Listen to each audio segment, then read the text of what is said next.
So I want to show you 3 common situations that we find ourselves in when we're around the green and what type of lie we get. This first one is just in that first cut, and when we're just in that first cut, it means we've got a little bit more grass underneath the ball and we can get the leading edge of the club underneath the ball a little bit easier. It means that we can allow the hands to be a little bit more passive and we can release the club head more with this type of shot. Obviously lie depending, if it's sat right down, that's a different scenario. But if it's just sat with a fairly average lie, as you can see there in the rough, it means that we can play this like a normal chip shot, but we can be a little bit more aggressive because we know the leading edge of the club is going to get underneath that golf ball.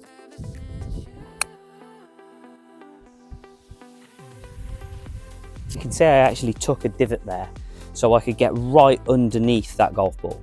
Lie number 2 is very different, and these are quite awkward when we're out on the golf course, and you can see there that the ball is almost resting up against that first cut of rough. The lie itself is pretty good, but the problem we've got is we've got this longer grass behind the ball, which is going to affect the strike that we can actually make with the golf ball. So how do we adjust our technique to play this shot a little bit more consistently? Well, what we have to do with this shot now is we have to take that ball position a little bit further back in the stance, and we have to get into the golf ball a little bit steeper.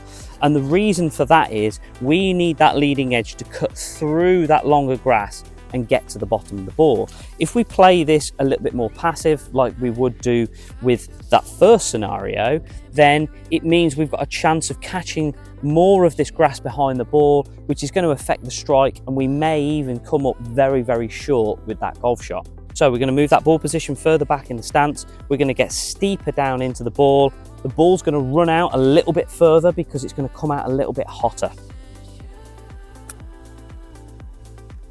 So do you see there that golf ball came out a little bit lower, a little bit hotter?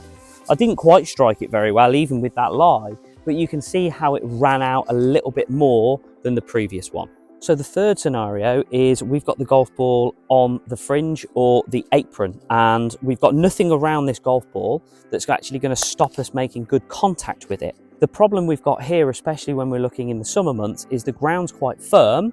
It can create more difficulties with getting that strike right. The easiest way to strike the golf ball off a tight lie more consistently is to change the angle of the shaft. And all we're going to do is we're going to lift up the shaft of this club. We're going to get a little bit closer and we're going to grip down on the club. You're going to treat this shot more like a putt, like an extension of a putt. And what this will help you do is this will get the toe into the ground a little bit more and the heel off the ground. And it will just help you strike this golf ball a little bit more consistently. So we're going to lift the shaft angle up, we're going to get a little bit closer, and we're going to treat this shot like a putt.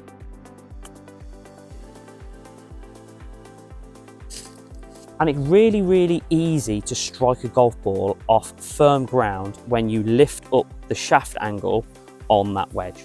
So there's 3 scenarios for you. Go and practice them and start chipping that ball closer when you're out on the golf course around the greens.